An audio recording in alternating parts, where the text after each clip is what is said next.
Hello, everyone, and welcome to today's broadcast, Symbiotic Programming of Plants for Stress Tolerance with Fungal Endophytes, Altering the Future of Food Security, Political Stability, and Poverty. It is presented by Rusty Rodriguez, PhD, CEO of Adaptive Symbiotic Technologies. I am Judy O'Rourke of Labroots, and I'll be your moderator for today's event. We are delighted to bring you this educational web seminar presented by Labroots. Labroots is the leading scientific social networking website and producer of educational virtual events and webinars. Before we begin, I would like to remind everyone this event is interactive. We encourage you to participate by submitting as many questions as you want anytime you want during the presentation. Just click on the Ask a Question box located on the far left of your screen and type your questions into the drop-down box that appears on the screen. Our speaker will respond to your questions via email. If you have trouble seeing or hearing the presentation, please click on the Ask a Question box to let us know you're having a problem. This presentation is educational and thus offers continuing education credits. Please click on the Continuing Education Credits tab located in the top right corner of the presentation window and follow the process to obtain your credits.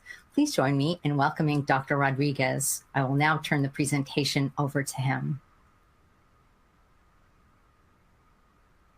Good day. It's a pleasure to be speaking to you today. I want to talk to you about research that my colleagues and I have been doing for many years, looking at how plants adapt to stress in nature. I want to start by defining what fungal endophytes are for everyone. Fungal endophytes are microscopic fungi that live inside plants. Endo for inside, phyte for plant. And they reside entirely inside the plant, in between the cells, which are known as the non-vascular apoplast. So let's just get started on how this all began and how it led us to developing technology for mitigating impacts of climate change on agriculture. And it began many years ago when we started looking at plants in nature and trying to understand how they adapt to stress. And the most remarkable part of this is that all plants have the ability to adapt to stress, but very few do. So the question is, how do plants adapt? We know that as stress goes up, biodiversity goes down. So the higher the stress, the fewer the species that appear to be able to adapt to these stresses. And conventional wisdom has told us for a century that the plants adapt through a normal Darwinian process where they adjust their nuclear genomes and slowly adapt over time. Well, to put it in perspective of agriculture, climate mitigation has been of interest to farmers since the inception of agriculture 10,000 years ago. And one of the holy grails of agriculture is to generate climate resilient crops. And over the last 20 or 30 years, there's been a tremendous amount of effort and interest put into this to generate crops that are drought tolerant or heat tolerant, either by breeding traits from native plants that have adapted to these stresses into commercial crops or through genetic modifications. However, neither of these approaches have been very successful. And we believe that the reason is that the underlying mechanism for this was incorrect. The underlying mechanism was that the plants were adapting on their own, that in fact they were acting as individuals, modifying their genomes and adapting slowly over time. Now, over the last 100 years, 150 years, there have been brilliant scientific minds that have supported this and generated information indicating that this is how it worked in nature, that organisms act as individuals. The only problem with that is that in nature, there's no such thing as an individual. All plants, just like all animals, are symbiotic with microorganisms. And in the plant arena, the symbiotic organisms can be bacterial, viral, or fungal. And there's different types of fungi that can be symbionts with plants. In addition, just like animals, the plants present different, if you will, symbiotic habitats to microorganisms. There's the root zone, or known as the rhizosphere, which surrounds the root zone. There's the canopy of the plant, the foliar surfaces, and then there's inside of the plant. And these symbiotic associations can play out in many different ways, and they can span a continuum from beneficial or mutualistic between both partners, or it can be antagonistic or parasitic, where it benefits one and is a detriment to the others. And so you see a list here of the different types of symbioses, all defined by the benefits, positive, negative, or neutral, that are brought to one or both of the species. Now, remarkably, these associations have been in existence since plants moved onto land, and this is supported by the fossil records, where fungi have been identified in the root sections of plants. Well, on top of the fact that all of the plants are symbiotic with microscopic organisms, the fungi that associate with plants have a very unique set of dynamics that they can operate by. And one of the things that they can do is they can switch symbiotic lifestyles, which are defined by the benefits that I showed you in the last slide. Here's a good example of that, a work done by Alvarez and White some years ago, where they were looking at a palm fungal system, the fungus is Diplodia, in the tropics. And what they were finding was that when the palm trees were growing in the sun, the Diplodia acted as a pathogenic fungus. So it caused these lesions and impacted the growth and development of the palms, could kill them as well. However, if they moved those palms into the shade, then that symbiosis became a mutualism, where the fungus benefited the plant in growth and in fitness. A beautiful example of how environmental conditions can influence the outcome of a symbiosis to shift it from one symbiotic lifestyle to another, all driven by how the fungus responds to the environment. Another version of this is shown that symbiotic lifestyles can switch based on the genetic influence of the plant. Here's a table showing a number of Calototricum species. These are all pathogens.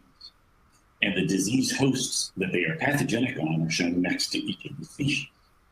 And we did a partner swapping experiment many years ago, where we took, for example, Calototricum magna, which off of the cucurbit disease host, this could be watermelons or cantaloupes, what have you, and we put them on tomatoes to ask, A, if they could colonize tomatoes, and B, if they were pathogenic on these tomatoes. If they are not, what they were doing in tomatoes. So what we found was that these pathogens could asymptomatically colonize non-disease hosts, switch their lifestyles, and go from being pathogenic to being beneficial. So depending on the genetic landscape that the microorganisms see, that can cause lifestyle switching as well, and it can span that continuum I talked about previously. Well, the studies that we did early on led to a series of questions we began to ask about how plants and nature deal with stress and their symbiotic partners. And we began by looking at these plant communities that live in geothermal soils in Yellowstone National Park in the state of Wyoming. Now, these are hot soils where steam comes up from magma chambers below, so that the summertime temperatures can get up around 65 C, and wintertime temperatures can drop down in the low 20s, but they never freeze. And there is a small plant community that lives there of about 10 species that can tolerate this extreme variation in temperature. And I should point out that 65 C is about a good temperature to cook a turkey. And so they're pretty hot. Well, we looked at plants throughout Yellowstone Park to ask if they were symbiotic in these high stressful conditions. And we found that all of the plants we looked at had one fungal endophyte inside of them. The fungus is known as Curvularia protuberata. And it grew in between the cells of the plants. And since it was in all of the plants we looked at, it was the dominant endophyte. it begged the question of whether or not it played a significant role ecologically for these plants. And so what we did was we started with some laboratory experiments where we built these geothermal soil simulators in the top left, where we could heat the root zone of plants to any temperature we desired. And then we ran wicks from the soil the plants were growing in down into these brown tubs that were filled with water. So we were able to separate drought stress from heat stress. And you can see in the two panels next to it, the S stands for symbiotic and the NS stands for non-symbiotic.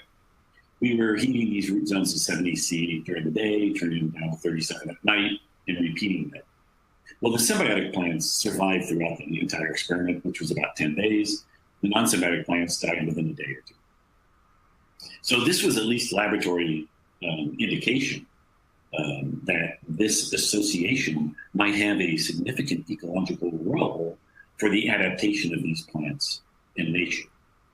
Well, to verify that, we went back to Yellowstone to our field site there in the lower panel on the left. We dug up 1,000 pounds of soil, backpacked it out, pasteurized it to eliminate the microbes within that soil, carried it back in, put it in these bottomless plastic containers with a separator. We put in the middle of it, and then we filled it with the soil we brought back, and we put in either symbiotic plants or non-symbiotic plants. And these plants are the native species, the tropical plant grass that grows in Yellowstone. We put them in the ground. We came back a year later, and what we found was that if the plants were put in the ground without the fungus in them, they did not survive the stresses of that soil. In fact, with the plant, they put on significant biomass, and as an indication of the fungus increasing the fitness of these plants. So this, at the time, was the first example of a symbiotic association between plants and fungi, where the fungus was involved in the adaptation of the plant. And I should point out that neither the plant nor the fungus could tolerate temperatures in the lab above 38 C. But we knew out in the field they could tolerate much higher ones. So it was not just that the fungus was allowing for survival of the plant. It was also that the symbiotic communication between these two allowed for survival of both species. Well, after that, we wanted to know if this was something specific to these plants or to the fungus. And so we first started working with the fungus and asking if we could move it into other plants. And if we did, what it did inside those plants. So here's an image showing watermelon seedlings that were grown hydroponically at these different temperatures. You can see that the uncolonized ones can grow up to about 38 C, but wilt and die above that. But the ones on the right, where we have put the fungus back in the plant, the colonized plants, they could grow up to 50 C without any impacts on the plants. So not only was this the first example where we could move this fungus in between plants and show that the communication was the same and the benefits conferred similarly, but this was moving the fungus from a grass or a monocot into a broadleaf or a eudicot plant. And those two lineages of plants diverged somewhere between 145 and 250 million years ago. So these deep lineages of plants representing huge genetic differences have the same symbiotic communication with these fungal endophytes, suggesting that this is highly conserved and that these symbiotic communication has been the same for an awful long time. Well, after we finished these studies, it prompted us to move into a number of different habitats around the world to look at different types of stresses and ask if this was something specific to geothermal soils or other types of stresses. And in this graph, or in this slide, sorry, you can see that whether it is chemical or physical stress, if we go into habitats now, we know that we can have some predictive capabilities that plants surviving in high stress are most likely to have fungal endophytes within them that are responsible for stress tolerance of those plants. Well, on top of this, we now know that if you go into environmental gradients, so this is an example of a salt gradient going from coastal beach in the Puget Sound area off of Washington, where this one plant species, what's it called, American dunegrass, or Limus mollus, grows from the beach in the cobbles of the stones, where high tides can come up and inundate the root systems. It can grow upslope, up this salt gradient where salt diminishes onto a headland above. And we looked at the endophytes associated with this.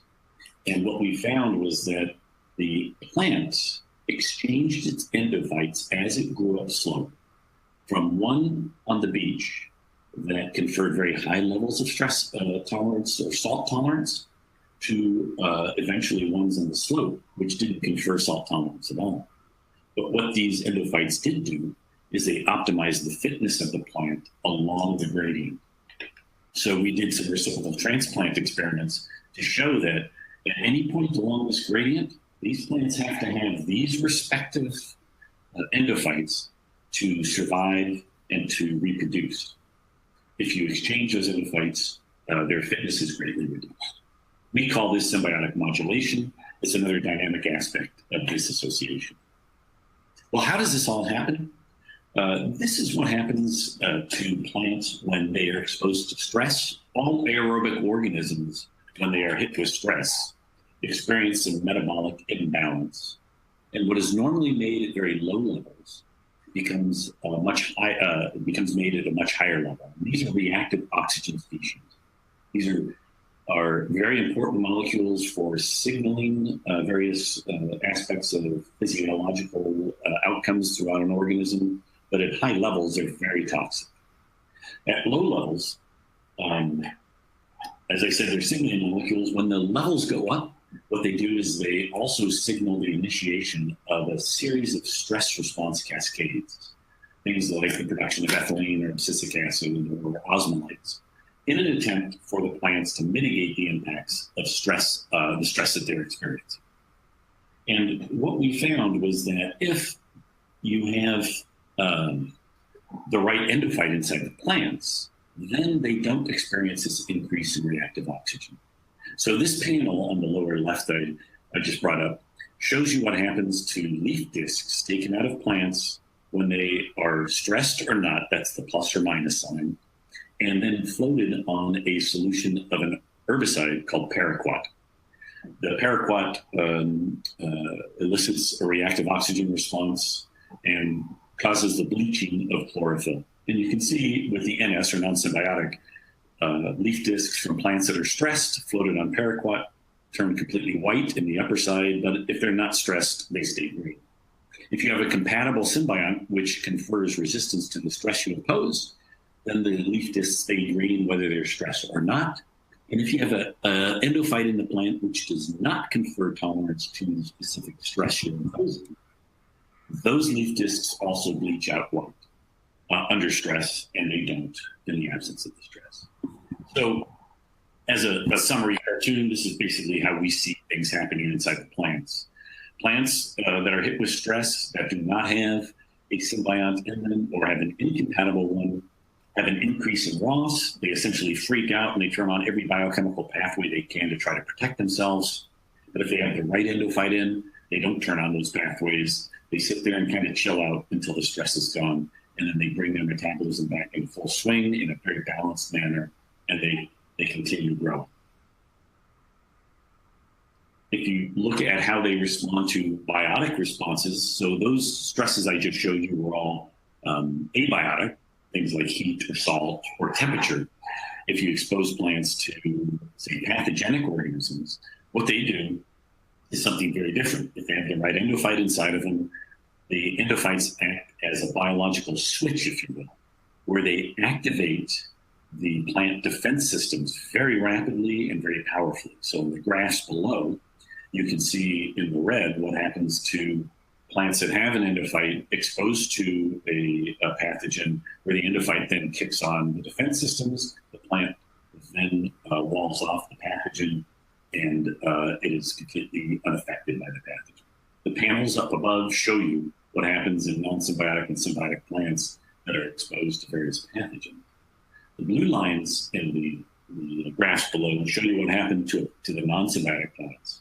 and they will respond to the pathogen, but they do it slowly over time, and the pathogens just take advantage of that and are able to cause disease. If we look at what happens in plants with regard to gene expression, that plants that are exposed to drought stresses, this is what we see. If on the upper panel, you see there's sets of two. So you have non-symbiotic plants, and then you have symbiotic plants. Sorry, you start with symbiotic plants, then non-symbiotic plants, symbiotic plants exposed to extreme drought stress, non-symbiotic plants exposed to extreme drought stress. So you can see the non-symbiotic plants are all wilted and they're dying. The symbiotic plants are showing impacts of the drought stress, but the leaves still retain all their turgor and they are viable. Well, if we look at gene expression patterns there, they are enormously different between these different treatments. So the endophyte in this case is Force 666D, that's from the Yellowstone situation. These are exposed to drought stress. You can see that in the Venn diagram on the lower right, there's virtually no overlap between these three different treatments, either the non-symbiotic exposed to drought, the endophyte exposed to drought, or the drought recovery. But they all have very unique gene expression patterns on their own. So when you put a fungus in a plant, the gene expression pattern changes, the physiology changes. In fact, if you were to compare a symbiotic plant with a non-symbiotic plant, just looking at biochemistry or the physiology of the plant or the gene expression patterns, you would think they might be the same, the completely different species, although they're the same thing. The only difference is the presence or absence of an endophyte. Well, based on all this research, we realized that we had elucidated a potential mechanism for mitigating impacts of climate change in plant communities. And we were able to gain interest in this concept in the agricultural realm. And so in 2013, we expanded a company that Regina Redmond began in 2008 to test endophytes and determine if they could be used in agriculture. And we began the development of a product line called BioEnsure. The company is Adaptive Symbiotic Technologies, and we're in Seattle, Washington. Well, we started in 2012 field testing BioEnsure, and we have expanded every year. As you can see on this map, all the red dots indicate where we've tested. Some of them are in the ocean because of translation between the slide deck I sent to what ended up on the deck. But via May, we're testing on various continents, in many countries.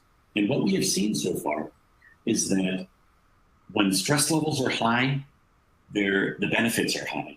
And the BioEnsure benefits are seen in virtually all soil types, all climate zones. We've tested probably 24 different species of crops. Crop genetics don't seem to matter either when the stress is high. And I'll show you some data that represents that, and then what happens when that stress is eliminated as well. So here's an example of some field evaluation of BioEnsure. There's specifics about the evaluations on the bottom of the slides. And then on these slides, what you will see is these are our bar graphs, otherwise known as piano graphs, where each bar represents a field test. And the y-axis in each case here is the yield difference between the BioEnsure treated and the untreated plants. So what we see here is what happens to yield as stress goes up. This is shown for monocot, corn, and eudicot, cotton, to show you that the results are the same.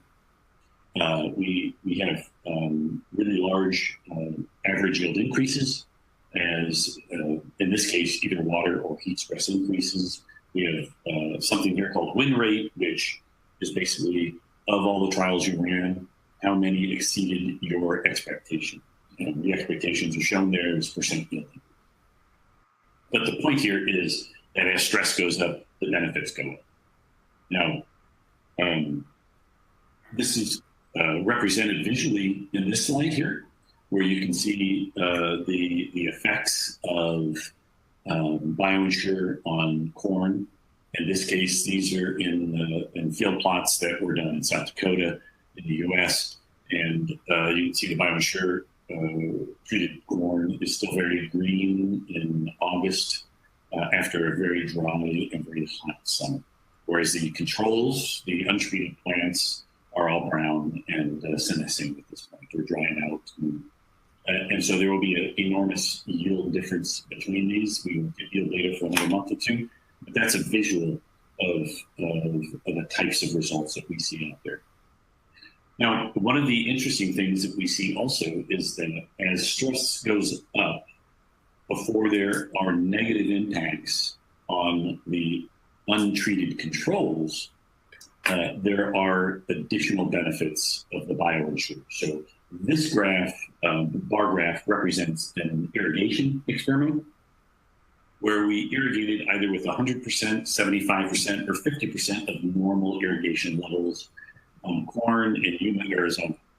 And you can see that when we drop the irrigation levels from 100% to 75, we actually got higher yields with the BioEnsure treated, 167 bushels per acre, where the lower white numbers are the bushels per acre of the untreated controls. So they didn't really change much, but the BioEnsure went up significantly.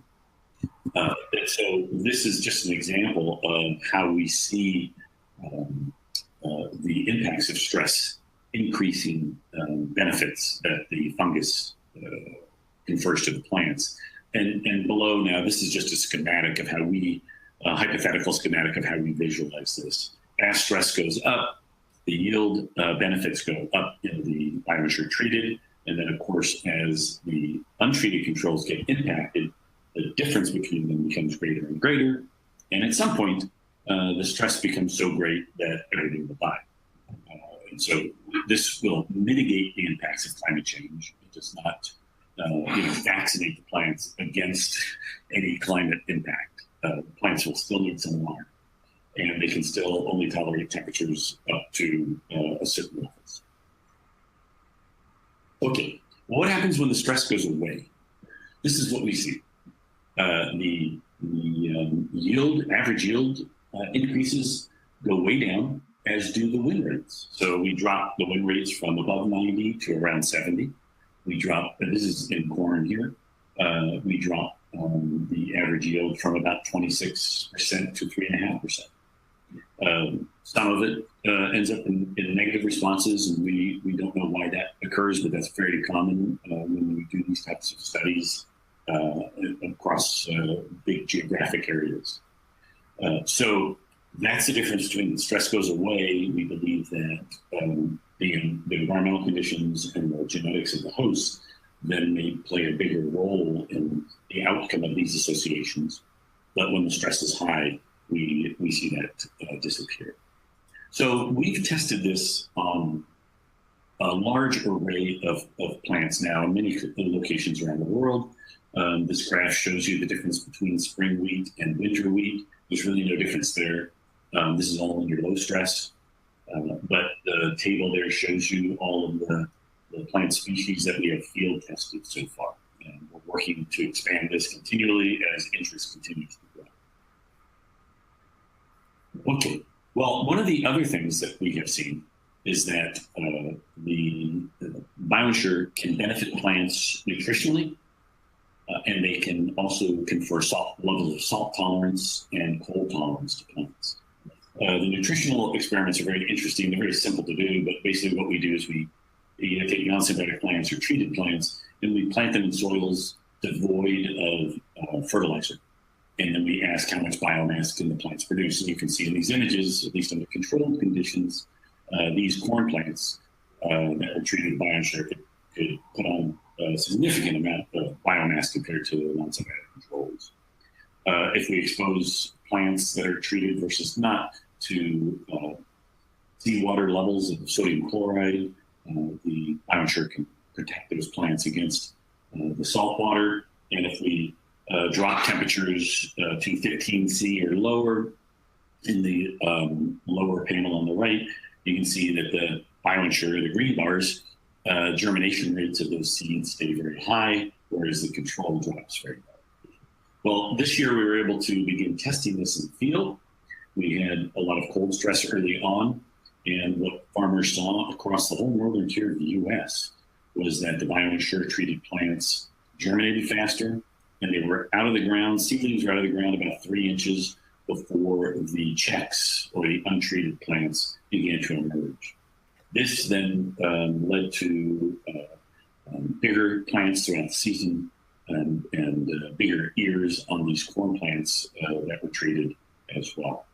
So it's our first validation in the field of cold tolerance. Now, the nutritional benefits are also really interesting, and we've been able to generate a lot of data this year looking at that. So here's an example of winter wheat, spring wheat, where we have, these are yield, average yield increases, where we have untreated control plants that are below 49. This is bushels per acre as well. We have BioEnsure treated plants, which are above 50. Then we use a nutrient mix. These are our microorganisms that produce nutrients for plants. That also generates an increase in yield. But when we combine both the BioEnsure and the nutrient community of microbes, we get a significant yield increase. Now, we've interpreted this for a long time as a result of the earlier slide I showed you, where BioEnsure increases the nutrient use efficiency of the plants. That's why they can put on more biomass when there's no nutrient around compared to untreated plants. That nutrient use efficiency, when supplemented with a nutrient community of microorganisms, gives a much greater response than either the community of bacteria or the BioEnsure alone. If we look at this in other ways, we can see that the BioEnsure can affect the plants throughout the growing season. And these are some images just to summarize a little bit of what we've learned. Depending on when the stress hits, the benefits of BioEnsure will reveal themselves in different ways. If the stress hits very early on, just like the cold tolerance I showed you a moment ago, this is a heat stress that hit cornfields in eastern Washington. And they were planted at the same time. These are 2 14-acre plots on the left. One is treated, one is untreated. The upper one, which is treated, shows you how the plants can be much bigger, much thicker, much more dense compared to the lower one. I'm just walking down the center line between these 2 huge field plots, taking pictures on either side. So you can see really big differences like that. If the stress hits later, you may not see these big differences, but you will see big differences in yield. Now, probably the most significant part of this is what happens when the heat stress hits during fertilization of flowers. And what we see is a tremendous protection of fertilization. So many plants are very susceptible to high temperatures during the fertilization phase. They abort the fertilization so you don't get seed or fruit. And they can be sensitive to heat at nighttime or daytime. But you can see in this panel on the upper right here, when we looked at corn plants that were experiencing high stress during fertilization, these are the piles of ears that we just went in 100 feet and pulled off these plants. It was a 375% difference between these, demonstrating that the BioEnsure was in these plants during that fertilization period. Okay, so how can we use this type of technology to change the future of climate impacts, of poverty, of conflicts around the world? It's really clear, and there are some elegant texts out on how the perfect storm between climate and the inability to grow agriculture creates a playground, if you will, for food insecurity, political instability, social degradation, and eventual mass migration. We're seeing that today with what's happened in Syria. the long-term droughts in Syria interfered with agricultural production. That led to the vulnerability of the government to incursion by outside forces, which led to a long-term conflict and mass migration. We see the same thing in Somalia as well. This is a very common outcome. Well, a few years ago, we were able to approach USAID to fund a program to take this type of technology to poor farmers, small landholders in India, to try to break this chain of poverty and improve the outcome of agricultural productivity for the farmers. And we went out there, we've gone out there for 3 years now, and we treated seeds for a total of 400 farmers of their 2 staple crops. One is a monocot and one is a udicot. The one on the left is pearl millet, and the one on the right is mung bean. Mung bean is also a legume, which forms associations with bacteria that produce nitrogen. And you can see in the pictures below some of the enormous differences in plant growth or in harvest that the farmers saw. And up above, you see very high win rates, above 90%, really high average yield increases, 29% for pearl millet, 56% increase for the mung bean. The farmers were ecstatic about this. They had not seen yields like this in their entire lives of farming there. They actually refer to BioEnsure as plant medicine now. And we continue to get these types of results where, in this case, the stresses on these plants were season-long water deficits and high temperatures. Temperatures above 100 degrees through almost the entire growing season, and very intermittent rain. Well, the other things that the farmers experienced was that when they did not fertilize fields out there and they compared BioEnsure treated plants grown in unfertilized areas to untreated plants grown in fertilized areas, that either there was no difference, where you can see the numbers 1 through 5 there on this graph, or there was a significant yield increase in the BioEnsure treated plants. Either way, this sort of encapsulates the nutrient use efficiency that the BioEnsure brings to the plants and allows them to grow and yield under low nutrient conditions. The other component of this, and probably equally as important, is that the farmers were most interested in comparing their carryover seed that they generated from previous years of growing to fresh pot market seed. Now, the difference between those is that the market seed costs about 8 times what the carryover seed does, and there's not enough market seed produced every year in India to replace the crops. And what they found was that the carryover seed that was treated with BioEnsure performed at least as well as untreated market seed. So they were very ecstatic about that. What it meant was reduced costs to them and higher yields and more sustainable production. Well, the other aspect of this is that BioEnsure was developed as a seed treatment. And as a seed treatment, it obviously has to be put onto seed. And one of the things we came to realize working in India was that this was almost a perfect technology to use as a novel way of creating a female empowerment program. To train females to be seed treaters opens the door for them to foster entrepreneurship and increased revenues.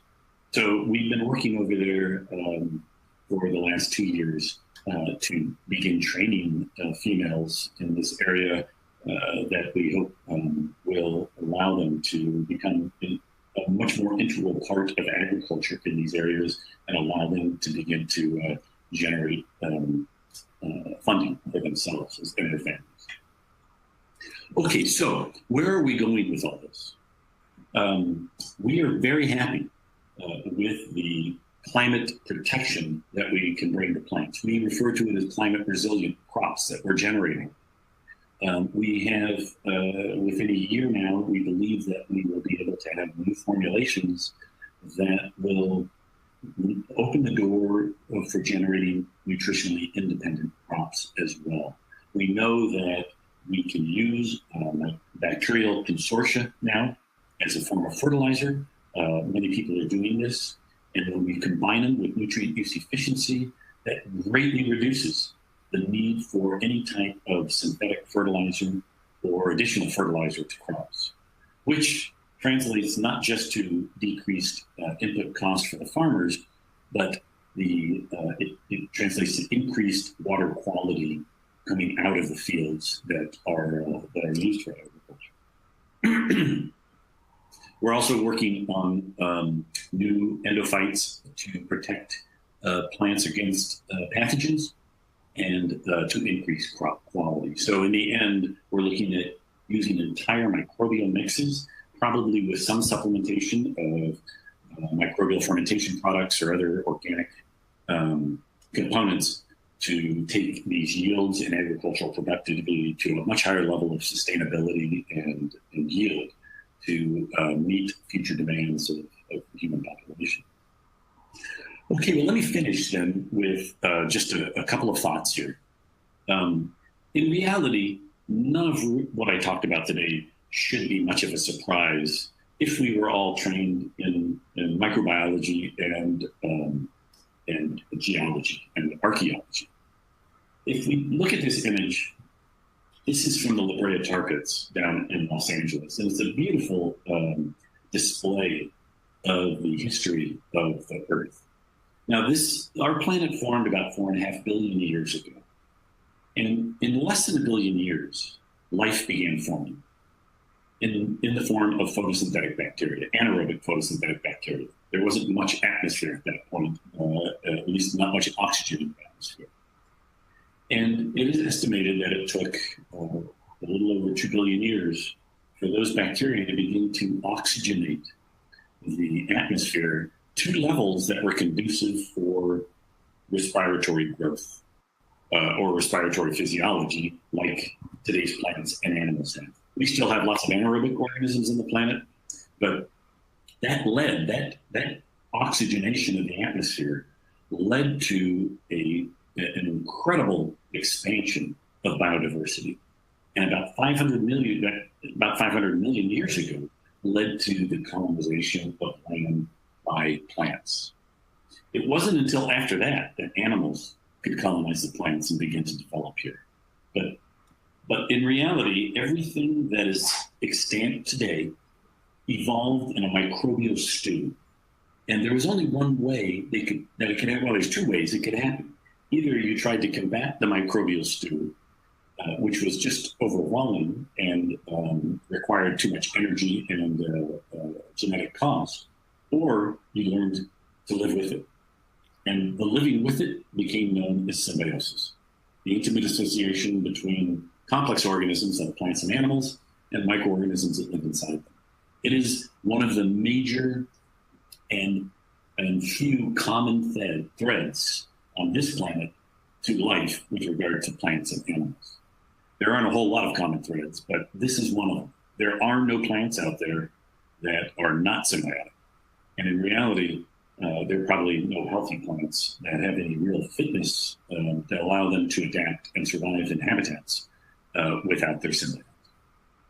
So with that, I will leave you with a slide just showing our research group at AST. I thank you for your time, and I look forward to addressing any of your questions.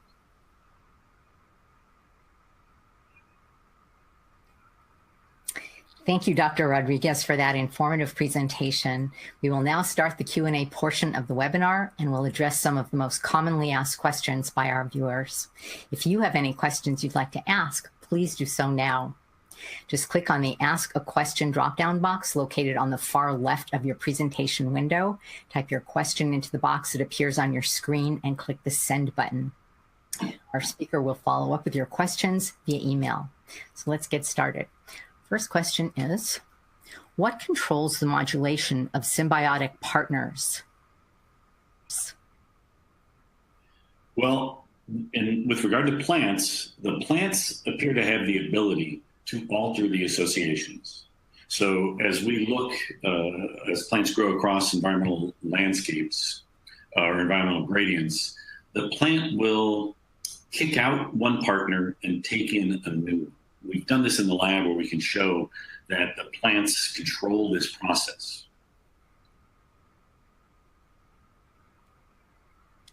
Thank you. How long does it take for symbiosis to establish? Once we expose plants to a fungal endophyte, the symbiosis is established within 24 hours. Where do the endophytes live in plants? Depending on the endophyte, they can live in between plant cells. They do not grow into the vasculature, but they grow into the non-vascular apoplast, which is the dead space between the cells. Are the endophytes ever a nutrient drain on plants? That's a good question. We don't know if they are ever a nutrient drain on plants. We do not have any data indicating that they are a drain. And keep in mind that in reality, there's very small amounts of the fungus inside the plant. Is BioEnsure a genetically modified product? No, BioEnsure is a mixture of endophytes that we have isolated from nature. Okay. We have time for one more question. Do the BioEnsure fungi establish in soil? They do not establish in soil. These fungi evolved to be endophytic, and they want to be inside those plants.